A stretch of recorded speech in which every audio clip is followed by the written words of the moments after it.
Irungutu tayari. Hawa ni askari jeshi wa coalition Mwenga Shabunda. Mwenga Shabunda. Ni situation ya sai. Hapa hivi Escale Tibukavu. Tibukavu. Okay. Adem log FPC Shikito. Hapa tunawapiga kabisa. Tayari. Tunapiga adui kabisa. Mwenga Shabunda. Mwenga Shabunda. Okay. Pour la libération de Bukavu. Mwenyewe mnaona situation. Haiko bongo hein? C'est ça la situation. Ya hapa. Na batoto wenu biko hapa kwa ajili ya kutia nguvu. Ni mwenyewe presidenti wa MLPC sur les lignes de front à Kirungutu. American Dream. Dispassant chaîne Investment Group. Rêve américain pour la consommer nos pangos aux États-Unis. Plus précisément la ville où il y a Dallas. Aujourd'hui c'est possible. Pays moi pendant 30 ans. Ne vous trompez pas l'adresse. Dispassant chaîne Investment. Voulez-vous acquérir une maison aux États-Unis? L'agence immobilière Dispensation Investment Group d'Elite Global, basée à Dallas, vous en donne l'opportunité. Il vous suffit de verser un acompte pour acquérir une propriété que vous payerez progressivement pendant 30 ans. Oui, vous avez bien entendu, pendant 30 ans. Contactez-nous au +1 737 420 84 24, au +1 469 720 60 93 ou au +1 737 548 51. Dispensation Investment Group, investissez dans votre avenir avec l'immobilier aux États-Unis dès aujourd'hui. Oh ma papa, ton maman lopango. Rêve américain. Venez nous contacter. Rêve américain. Tapez sur Google. S'enchaîne Investment Group. Na moke na komi baye. Lopango elenge. Ozala bayere elengi pou.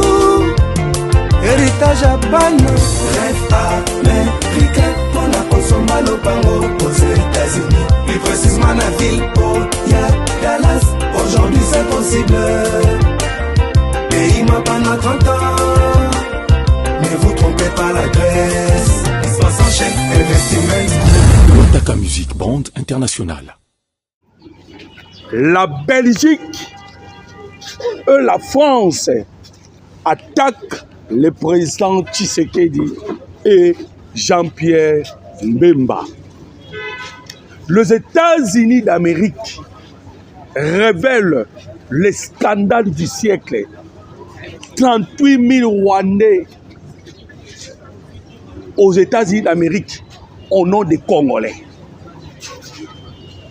Le Qatar, le mur du Qatar au Rwanda, ni nezali konekana. Mbote na bino ba papa, mbote na bino ba mama, mbote na bandeko ba Congolais nyonso. Ya mokili mobimba oyo bozali kolanda biso na sikoyo na chaîne na bino bolingaka mingi. Tozali na esengo mingi. Koya ko partager na bino les actualités. Il y a situation ya République démocratique du Congo. Mboka na bino mboka na biso. Bandeko ba Congolais na ebisi bino ke la RDC na moment tozali. Tozali na moment moko très décisif et déterminant. Voilà pourquoi on toko solo là. Dès na uti ko annoncer le titre. Moment moko très décisif et déterminant parce qu'il y a Donald Trump. Oh, toko beta na bino masolo en ce moment avant ni na ngwende ya États-Unis d'Amérique. Et Donald Trump na niveau ya États-Unis d'Amérique aligné tous les pays na mokili mobimba. Bakota la grande porte. Pas de question de la petite porte. Boyebi petite porte c'est la guerre. Oh bah organise Kamikolonoso contre la République démocratique du Congo pour les pillages. Trump Alobi, Mututu et Sengeli Asomba minéré. Voilà ton Robert Masolo. Dans cette émission Koyokaba européen va lancer maintenant la guerre contre le président Tshisekedi et sa famille par de faux documents, de faux révélations. Toko solo là. Okoyeba na kati ya émission nini ba américain ngako ba français bazali koluka epa ya mokonzi mboka le même français wanto kobeta maso elongo na Belgique ils sont ensemble bako travailler contre le président Tshisekedi bako travailler contre Jean-Pierre Bemba dossier ya Roger Lumbala tokobeta yango awa ils veulent à tout prix na dossier ya Roger Lumbala ndenge nini bako atteindre Jean-Pierre Bemba parce que Jean-Pierre Bemba ko jouer rôle moko très important lelo yo na gouvernement ya mokonzi mboka Félix Antoine Tshisekedi Tshilombo. Alors bandeko ba congolais, je demande simplement vos commentaires. Quel est votre avis par rapport à la relation au Sengeli biso République démocratique du Congo to zalanango envers la France et la Belgique? Outi ko kanga koloba non? France na Belgique ba ko lamba contre Tshisekedi, contre Jean-Pierre Bemba. Ndenge to kobeta masolo sikoyo. Belgique déjà, basa déjà en ce moment au travers ya ministre na bango Maxime Prévost na Rwanda. Déjà on se pose la question. Le Maxime Prévost na Rwanda. Ministre des Affaires étrangères. Il y a Belgique. Est-ce que à quoi que peut ici?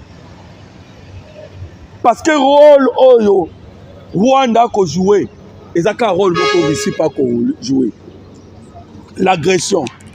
Mais Maxime Prévost au Kenya, Rwanda.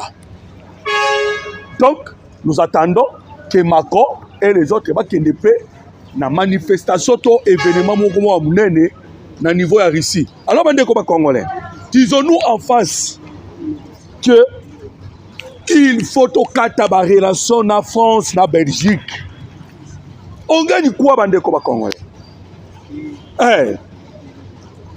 En attendant na cause la ba commentaire na bino, moi je donne déjà mon avis parce que on a commis que l'autre solo pour comprendre le rôle que joue la France et la Belgique. Oui mais que lobby awa Arsenal a outi ko kata relation na bango na visite Rwanda. Arsenal a yé na sima ya Bayern de Munich. Bayern de Munich a kataki relation na yé na visite Rwanda. Maintenant sko lelo eza tout ya Arsenal. Mais Paris Saint-Germain Paris Saint-Germain boyi. Vous savez pourquoi? Parce que Macron azawana. La France est là. Ba français ba lingi kaka. Maintenant, quelles sont les causes? Parce que nous avons lu les documents. Quelles sont les causes où est-ce que Arsenal a quatre relations na Rwanda? Le même cause où est-ce que Bayern de Munich a quatre visite Rwanda. Bandeko, la cause est ça simple. Violation des droits de l'homme. Soutien à un mouvement terroriste M23. Ndenge balobaka français, mieux vaut tard que jamais. Donc Monique Allemagne, l'Angleterre quand même va changer. Mais nini totikala kaka na français oyo qu'on nous a imposé bandeko ba congolais.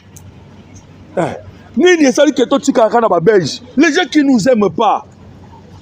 Paris Saint-Germain tilelo, ba outi ko renouveler 5 ans encore. 5 ans. Ba outi ko renouveler. Et vous savez pourquoi? Parce qu'il y a le triangle. Na expliquant la émission. Triangle on est ali boye. Paris Saint-Germain. Nanga Koloba. Paris, la France. Qatar, na Rwanda. Triangle. Bango tout bazal lié na minerai à la République démocratique du Congo par l'usine Gassabo. L'usine Gassabo est à Qatar. Gassabo. Oh, ça la extraire or. Barafina kaba or. Usine Gassabo est à Rwanda. C'est là maintenant, bande koba congolais, déplace au problème les alliés. Usine Gassabo. C'est là où, au monde araké, minerai à Est, la République démocratique du Congo. Minerai wana. Ou à Est, bakendaka kozwa yango na Est RDC et Rwanda et que Qatar pas visite Rwanda parce que Paris Saint-Germain ezali ya banani Paris Saint-Germain ezali ya ba français mukolo nango Qatar mais en la France triangle wana France pas ko bénéficier à jouer francophonie à quelque pesa yango mamoko Rwanda. Nous ne pouvons rien attendre na ba français lelo sko ba français wana ba bengi sko Roger Lumbala yoka li solo mwana mboka Congo. Oh Roger Lumbala dis-nous la vérité. Opération effacer les tableaux. Bosala kango na mbemba to na mbemba te. Lumbala pe a lobby bino la France vous n'avez pas la compétence ya ko juger biso. Ya ko juger nga Lumbala. Bozongi sanga na mboka na ngana kende kosamba. Déjà comme non. Bandeko, que cela soit vrai ou soit faux, que Mbemba a participé qui na opération effacer les tableaux. Mais belé à Rwandais, Bakunda, Batouare, Banan, Bazé belé. Vous savez quoi? Toluki Badate, Babimisa qui Jean-Pierre Mbemba à la prison pour que aya ko trahir la RDC. Jean-Pierre Mbemba moi ça qui témoignage. Tolobi te que Mbemba za malamu. Mais tangu bamona ki ke Hippolyte Kanambe alliance Joseph Kabila, il voulait continuer au pouvoir et bango baninga ki kotia Moïse Katumbi, il faut pas créer la Mouka. Maintenant on a créé la Mouka. Lokola la Mouka, il fallait qu'on étouffe le président Tshisekedi parce que l'IDPS étant le noyau et Zalaki Makassi pour étouffer l'IDPS. Il fallait passer nini babenda Jean-Pierre Mbemba un ancien classique baké ko bimisé na prison bangu ba français bandeko ba bimisé na bangu na prison ba na ye ba coacher la Mouka ba yebisé que ton objectif c'est soutenir Moïse Katumbi akenda vana na pouvoir parce que nous la France on doit continuer de manger. Jean-Pierre Mbemba ye peut soutenir Nzambe na monene na ye Tshisekedi aleki Tshisekedi abengi Jean-Pierre Mbemba ayebisi Jean-Pierre Mbemba mwana mai oza mboka na biso tala Jean-Pierre Mbemba fait le témoignage de Jean-Pierre Mbemba ya na réseau allez écouter Jean-Pierre Mbemba lobi j'ai failli trahir ma nation. Ça c'est Jean-Pierre Mbemba. Votre face bandeko je vous donne les dates. Le 27 décembre 2020 Roger Lumbala arrêté na Rwanda. Ba français balobi na Rwanda mais jet privé le qui France et na Rwanda bazuye bakene France. Pourquoi? Et le 29 Jean-Pierre Mbemba akutana Tshisekedi na cadre à Union Sacrée dans 2020. Mais tika na révélé yo avant to comme date wana il y avait Biselele o azalaki na présidence. Réunion zaki kosala ma secrète entre Jean-Pierre Mbemba na bato présidence.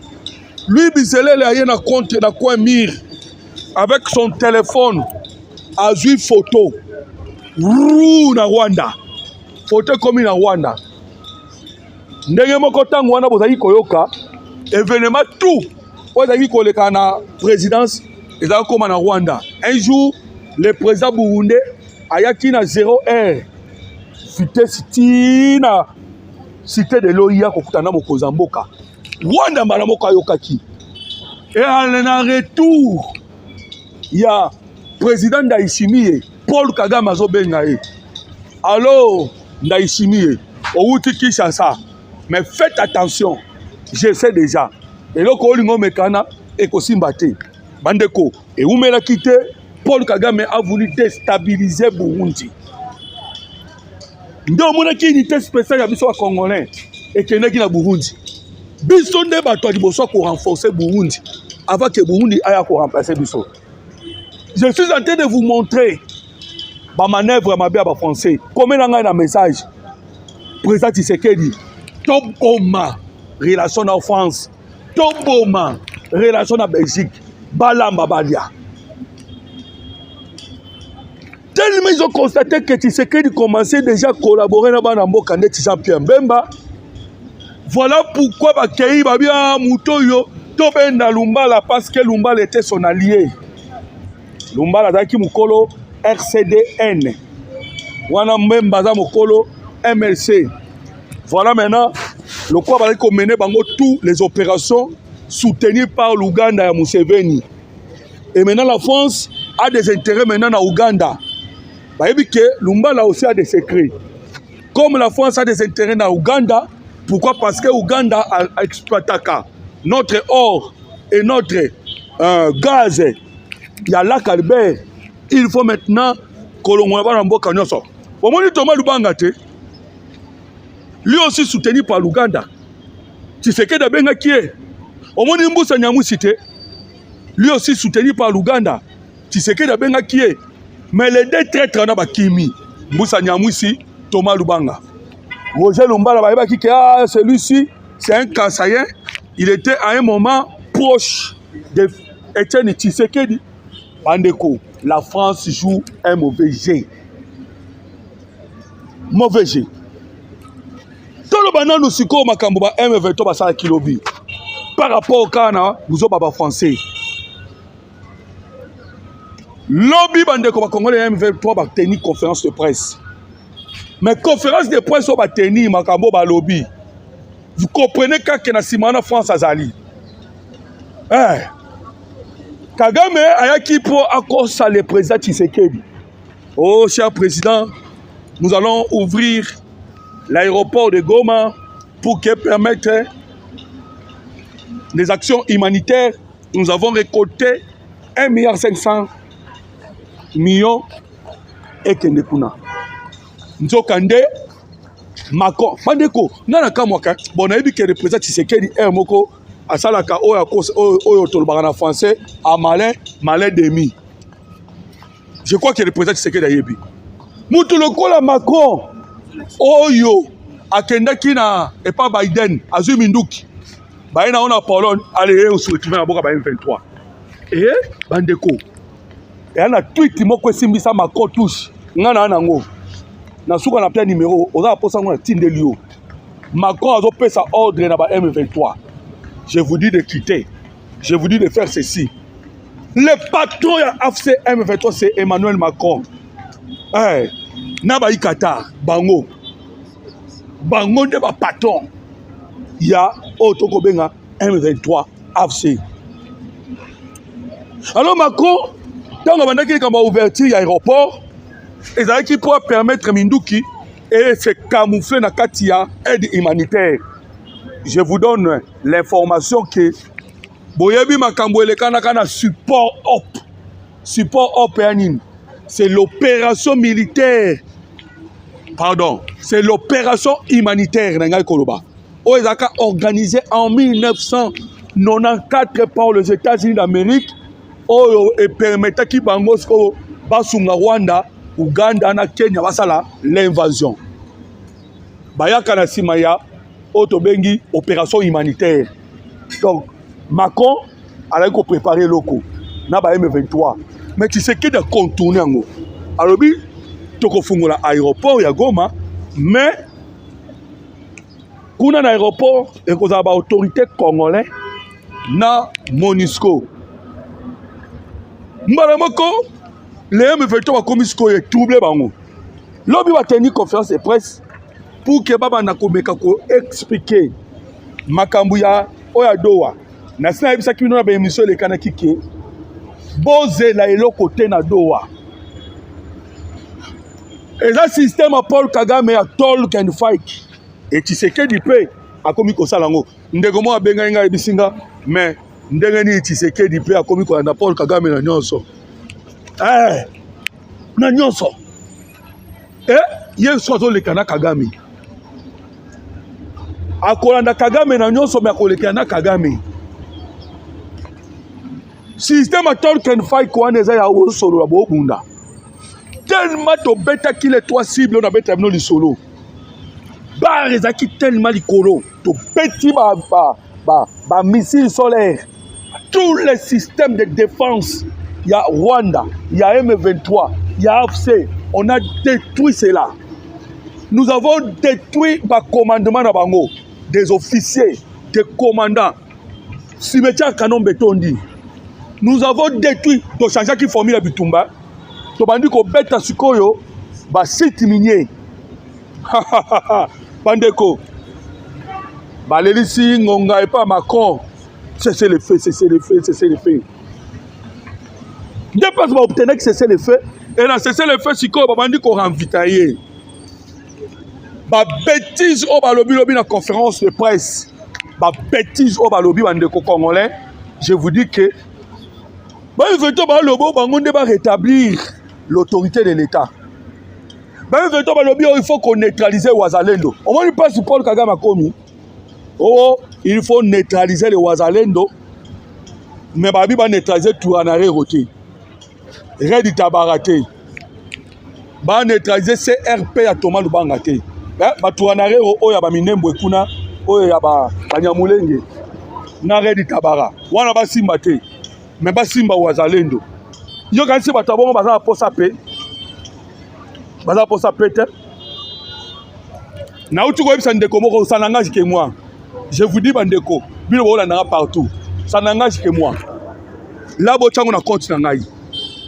Le président Tshisekedi peut même aujourd'hui accepter nanga premier ministre, vice-président. Paul Kagame au ça de l'autre côté. Le président Tshisekedi peut aujourd'hui même accepter mixage, brassage, il y a tout mixé. Pour nous, il y a un mixage en ballon. Il y a tout mixé, non? Pour nous, il y a un mixage. Bandeko, il y a des services de renseignement au niveau commis. Au Saba GT. Bakor aujourd'hui, nous sommes Rwandais. On a 38 000 Rwandais. On va bimana Congo, il y a Congolais, les États-Unis d'Amérique. Tout identifié. Lelo, tokondi mata mixage, tokondi mata brassage. Mais, au moins, tu sais que dans ma tisi bar du colo. 8 milliards auto pour l'armée. Aujourd'hui, bar est à l'icolo. Bar est à l'icolo à tel point que l'ennemi au koya ko vandawa. Oza ne loko salate. Tu vois, wana kunati. Oui, bana bakani tu vois. Oui, bana basi bamoni tu vois. Le logo comme un chef d'état-major Mozana peut côté au sala. Pourtant aussi ma téléphone na yo. Le moment no sala ka téléphone o yakala. O to za benga koni. O bandi lo bana. Allô. Mais Android sia coopération to na Israël. Coopération to na Amérique. Lisu oyo eyebio. Na salaka émission mona za oyebisa ba traité nyonso. Moi ba bavandaka na bandal kuna. Na bisa basuka ndeni basalaki na vidéo na bango, bavandaki à l'aise, bazwa kapé 25 millions na bango, baliaki na bango. Bandeko. La République démocratique du Congo est à jeter. Nado akuna Tshisekedi tout le gouvernement ba congolais bandima kina ba bêtise ko syndicateur de congolais. Je vous l'ai dit, ton dima kina ba bêtise. Mais Kagame a dit oh muto andima makambo Tshisekedi. Ate ezana magui. Langage Kagame alobaki ngwana. Abi magui muto yo akendima oyo, andima oyo magui. Magui la kisini malhonnêteté. Et la kisini ni sous. Le mot magui la kisini sous doute. Ah, j'ai aimé des doutes. Pour Tshisekedi, biloko wazo loba. Biloko wazo ndima wana akondima yango te. Ndandimi se kazana contre yango. Mais sikoyo suka ya Kagame kozala kaka ozoboya kokende ko signer pourquoi? Voilà pas ça osuka. Mbalo tangu tokomatisa ba drone poto che 8 milliards. Ce qui va salir c'est qui tite aussi sa année oyo 2026 et kozala nde tournant décisif. Webi kena Angola a comme un problème hein. Angola za kili kolona biso na armée hein. Ba on peut ba chaka 8 milliards. Si ko to régaler bangoti. Bango 8 milliards, biso pe 8 milliards. Congo azozonga puissant bandeko omonika ndeto beta ba football obi ndeto beta football tokomi makasi non parce que la compétence ezali il y a eu des Congolais makasi comme na sentiment mboka oyebi tango Kagame aza osala ba mixage na kala ndeko Congolais landa mwa muke asala ba mixage Kagame était sûr. Il était sûr pourquoi quand bayaki na AFDEL na musée Laurent Désiré Kabila ba memaki ba béret rouge ba commando na biso tout na kitona ba bomi bango misu ba kei makimaki totikala ikana ba kadoko ba lokoti lokotaki pour ne pas dire so inde ko kadoko ala ndanga alimbisa ngai mais formation za kia malonga te parce que je t'informe lelo au moins na comme sisi na kana ngakema mo Israël aussi sisi na kana ngoke Égypte vous imaginez. Alors, qu'est-ce qui s'est fait? Kagame était sûr que déjà ça détruire l'armée congolaise. Quand on a fait le mixage, à ce moment-là, Rwandais, on va router aux États-Unis d'Amérique, formé aux États-Unis d'Amérique avec les Américains. Parce qu'il faut qu'on ait que le militaire rwandais va avoir sa formation en Amérique, en Grande-Bretagne. Parce que nous sommes en Australie, nous sommes au Canada. Classement, on a des Canadiens, classement, on a des Américains, nous avons des Américains. Quand on a un militaire bien formé, voilà pourquoi parce qu'on a Paul Kagame. Maintenant, les militaires on a bien formé. Au tient un mixage, on a un biseau. Au moins, on a les dessus. Si on peut te former. Ça la tient sur le mixage. Tout ça sur le mixage. Je voulais dire la vérité, ça c'est selon moi. Surtout ça, attends ton ennemi le mixage. Kagame ne fera rien. Kagame est au bout. Pourquoi? Parce que nous avons évolué dans des Gemoko Yako Sakanate.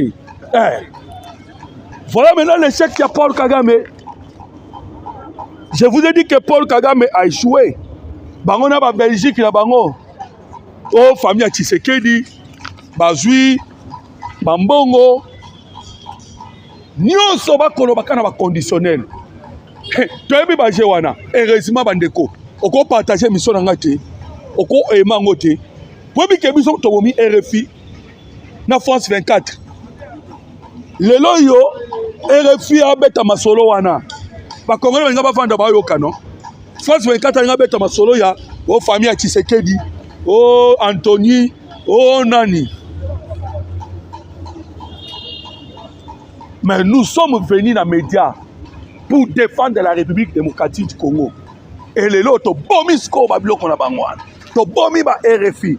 To bomi ba France 24 pour que ba mensonge ya France ya Belgique et contre la République et contre la bana mboka Congo te ba yo ba nesko ko manipuler ko travailler l'esprit des Congolais.